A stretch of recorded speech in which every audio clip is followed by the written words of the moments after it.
Dan untuk mengetahui ada apa sebenarnya di balik penguatan rupiah dan pasar saham yang terjadi sepanjang pekan ini, sudah hadir di studio Bapak Nuriko Gaman, Kepala Riset BNI Securities. Selamat sore Bapak Nuriko. Selamat sore. Apa kabar? Baik. Bapak, ini kita bicara tentang rupiah yang menguat tajam, Pak, ya. Dan hari ini sudah menembus di level 13.300 per dolar Amerika Serikat. Demikian juga dengan indeks yang kembali menembus 4.600. Apa komentar Anda mengapa terjadi penguatan begitu signifikan? Ya, kalau dilihat dari beberapa hari terakhir, tampaknya juga penguatan daripada nilai tukar rupiah ini dipengaruhi lebih dominan adalah faktor eksternal. Ya, dan di samping itu juga didukung oleh faktor internal, terutama dari kebijakan ekonomi pemerintah, baik dari paket 1, paket 2, dan juga yang paket ketiganya. Tapi kalau kita cermati sekali lagi, penguatan nilai tukar rupiah ini bukan hanya terjadi di Indonesia, tapi juga kita lihat penguatan mata uang negara lainnya, seperti di Malaysia, Singapura, Thailand, dan beberapa negara ASEAN lainnya. Hal ini juga mencerminkan bahwa faktor eksternal ini dari nilai mata uang dolar itu cenderung relatif melemah terhadap mata uang lainnya. Hal ini tentunya akan memberikan suatu dampak positif bagi negara-negara berkembang, terutama emerging market seperti Indonesia. Dan pelemahan daripada nilai tukar dolar Amerika Serikat juga itu memberikan suatu sinyal kemungkinan besar The Fed akan menunda kembali kenaikan suku bunganya yang tadinya rencananya bulan Desember, mungkin akan kita cermati baru tahun depan, ya, mungkin di kuartal pertama tahun 2016. Dan ini akhirnya juga memberikan sinyal bagi para investor global untuk kembali melepas mata uang dolarnya. Di sisi lain juga dengan penguatan dolar Amerika Serikat yang begitu besar, tentunya memberikan faktor negatif bagi Amerika Serikat sendiri, terutama dari bidang ekonomi, yang mana mereka yang akan menjadi tidak kompetitif untuk produk-produk ekspor mereka. Karena ketika industri mereka itu berkembang dan pasar di dalam negerinya itu juga sudah jenuh akan produk-produk industrinya, pasti mereka akan mencari pasar ekspor. Tetapi ketika nilai dolar itu menguat, tentunya produk-produk Amerika menjadi tidak kompetitif, dan ini juga akan menjadi bumerang bagi ekonomi Amerika Serikat ke depan kalau mereka tidak bisa mungkin terjadi pelambatan ekspor. Ekonomi lagi di Amerika, ya Pak. Ya. Dan kita juga lihat di sini satu sisi adalah bahwa pelemahan daripada dolar Amerika Serikat juga untuk merespon adanya kondisi pertumbuhan ekonomi global yang lebih baik ke depan. Kenapa? Kalau pertumbuhan ekonomi global itu membaik, tentunya Amerika Serikat juga akan mendapatkan manfaat yang lebih besar dari orientasi produk-produknya yang bisa diarahkan untuk pasar ekspor. Tetapi kalau misalnya rupiah ini tentunya juga kita lihat dari faktor lainnya, yaitu kita lihat dari faktor domestik. Kita berharap dengan kebijakan ekonomi pemerintah, baik itu yang paket 1, 2, 3, itu akan memberikan efek yang bagus terhadap potensi pertumbuhan ekonomi ke depan. Dan ini yang diperhatikan oleh para investor tentunya untuk bisa melihat potensi pertumbuhan ekonomi Indonesia yang lebih baik. Berarti benar ya Pak, ya, dominan adalah faktor eksternal yang mendorong kenaikan suku bunga Bank Sentral Amerika Serikat, The Fed, ini yang menunda menjadi alasan penguatan rupiah dan indeks dalam sepekan ini. Ya. Itu lebih dominan dari faktor. Saya pikir ya faktor eksternal itu akan lebih dominan ya dari penguatan rupiah saat ini dibandingkan dengan faktor domestik. Nah, bagaimana dengan intervensi Bank Indonesia, faktor internal? Apakah ini juga mempengaruhi terjadi penguatan rupiah dan indeks itu dalam sepekan ini, Pak? Kalau kita lihat dari sisi kebijakan nilai tukar Bank Indonesia, tentunya Bank Indonesia selalu berada di pasar dan mereka juga sangat selektif dalam melakukan intervensi.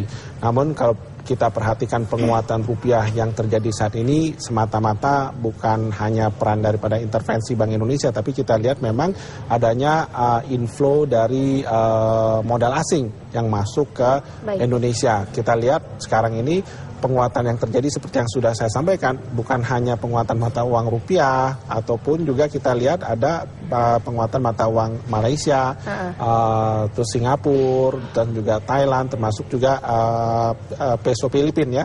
Dan kita juga perhatikan di sini sebenarnya faktor ini juga memberikan dampak yang positif harusnya kepada kondisi ekonomi negara-negara emerging market, terutama kita lihat di kawasan Asia ini.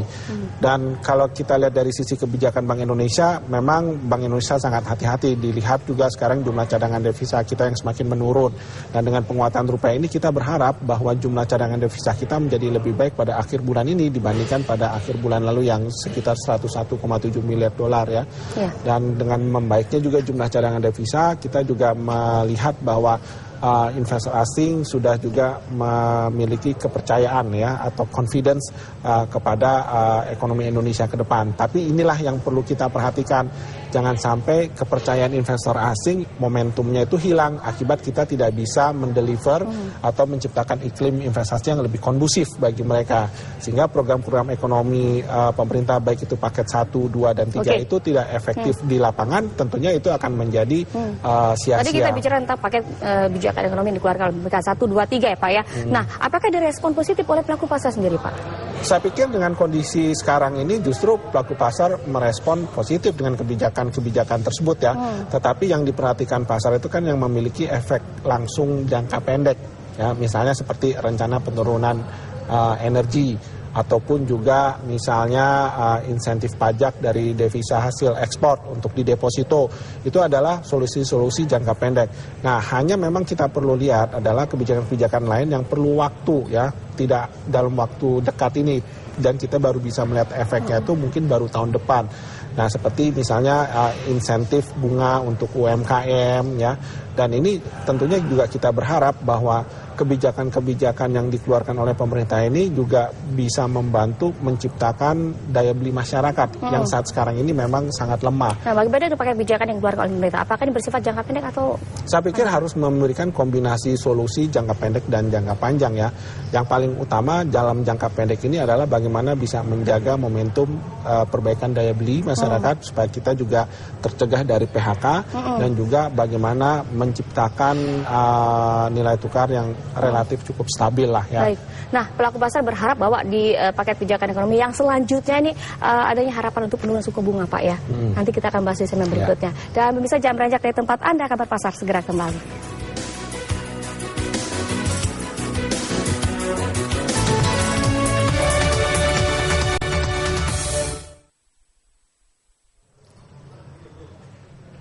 Sebelum melanjutkan perbincangan, kita simak informasi berikut ini. Setelah melemah pada perdagangan Kamis, harga emas pada perdagangan berjangka hari ini mulai naik.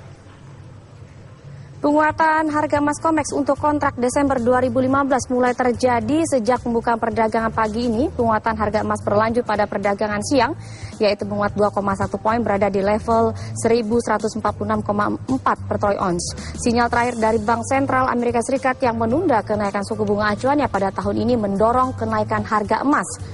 Kenaikan permintaan perhiasan emas diperkirakan akan terjadi di India seiring dengan berlangsungnya festival Diwali pada November tahun ini.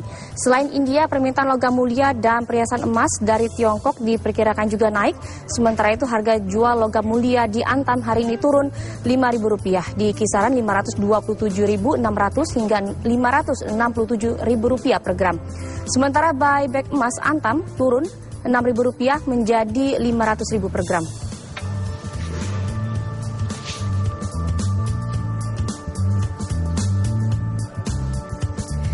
Dan kembali kita lanjut perbincangan kita Bapak Andriko. Ini kita bicara tentang aliran dana asing yang kembali masuk ke pasar keuangan domestik. Anda punya catatan berapa? Kalau kita lihat secara umum year to date, tentunya dana asing yang masuk ya cukup besar. Tapi dalam beberapa terakhir ini, dana asing yang masuk terutama dari posisi net buy di pasar saham itu sudah lebih dari Rp1 triliun ya. Mungkin saya perkirakan hingga akhir ini bisa mencapai ke level sekitar Rp2 triliun. Dan ini juga memberikan suatu kondisi di mana harapan bahwa peningkatan daripada nilai kapitalisasi pasar modal kita mengalami peningkatan yang positif. Kalau kita perkirakan kondisi pasar modal saat sekarang ini, kapitalisasi pasar saham kita diharapkan bisa mencapai paling tidak di level 4.500 triliun ya. Dan kalaupun terus tren ini terus berlanjut, tidak menutup kemungkinan kembali lagi nilai kapitalisasi pasar saham Indonesia itu bisa mencapai sekitar 5.000 triliun rupiah. Dan ini tentunya lebih banyak didominasi oleh inflow asing, jadi dana-dana investor asing yang masuk ke Indonesia. Karena kalau dilihat dari sisi ukuran dana yang masuk itu, memang dominasi asing itu lebih besar dibandingkan dominasi pemodal domestik. Di sisi lain juga kita lihat kepemilikan asing di pasar saham kita, itu juga mayoritas, rata-rata kalau kita perhatikan itu ada sekitar 60%. Pak, kalau kita melihat penguatan indeks ini, apakah karena faktor teknikal ataupun atau karena faktor fundamental? Saya pikir lebih melihat dari sisi faktor fundamental ya. Mengapa? Karena kalau kita lihat dari sisi faktor fundamental, tentunya kita memperhatikan investasi jangka panjang bagi Indonesia sendiri. Pertama kita lihat dari sisi kebijakan ekonomi dari paket 1 sampai dengan paket 3 itu juga lebih fokus yang dimana mendorong pada pertumbuhan ekonomi Indonesia. Dan pertumbuhan ekonomi ini dilihat bagi investor adalah ekspektasi pertumbuhan jangka panjang. Dan di sisi lain juga kita lihat kebijakan-kebijakan ini juga salah satunya untuk mempermudah investasi asing.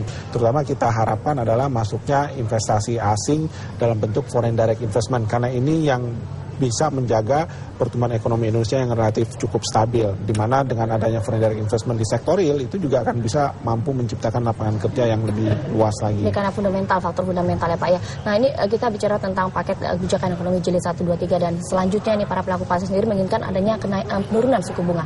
Komentarnya Pak. Ya saya pikir ini suatu hal yang wajar bagi para pelaku usaha ya, bahwa dengan kondisi saat sekarang ini tentunya mereka ingin mendapatkan suatu keringanan terutama di dalam pinjaman perbankan. Nah, dengan adanya keringanan ini paling tidak perusahaan itu masih mampu menjaga pertumbuhannya yang baik dari sisi pendapatan ataupun laba bersihnya. Karena kalau beban keuangannya itu cukup besar dengan beban bunga yang tinggi, tentunya akan mengurangi keuntungan perusahaan. Di sisi lain, dengan keadaan ekonomi yang relatif lesu ini, tentunya tidak mudah gitu bagi perusahaan-perusahaan yang menggunakan pinjaman perbankan untuk bisa mengembangkan usahanya, karena dengan pasar yang lesu dan akhirnya mereka tidak mampu meningkatkan penjualan, timbullah PHK gitu ya. Nah di sisi lain inilah yang perlu juga kita lihat, penurunan suku perbankan itu memang tidak semudah seperti apa yang kita perkirakan, karena kalau kita lihat penurunan suku perbankan juga harus diikuti bagaimana penurunan dari dana pihak ketiga atau misalnya bunga deposito. Di sisi lain juga struktur daripada operasional perbankan juga harus kita perhatikan apa sudah cukup efisien atau tidak, karena 50% daripada suku pinjaman perbankan itu juga itu mengakomodir daripada biaya operasional perbankan sendiri. Oke, Pak, kemarin juga permintaan Presiden terkait adanya penurunan suku bunga sendiri Pak ya. Komentarnya Pak. Saya pikir untuk penurunan suku bunga perbankan seperti yang saya sampaikan tadi, memang ini adalah harapan para pelaku usaha atau para pelaku pasar. Tapi kita juga harus perlu memperhatikan bagaimana peran daripada independensi BI. Ya, BI di sini memiliki peran yang penting dalam menjaga moneter dan juga menjaga stabilitas daripada nilai tukar. Memang harapan ini tentunya harus diakomodir. Apakah sudah waktunya yang tepat untuk menurunkan suku bunga BI rate. Tapi yang paling penting sebenarnya bukan BI rate-nya saja.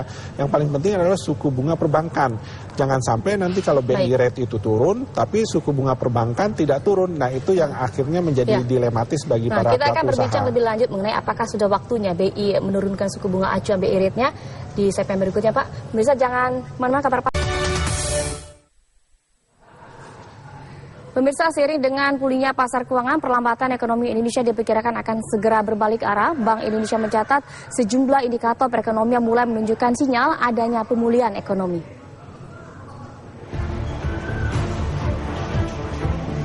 Perlambatan ekonomi Indonesia diperkirakan telah melewati titik terendahnya di bulan Agustus lalu.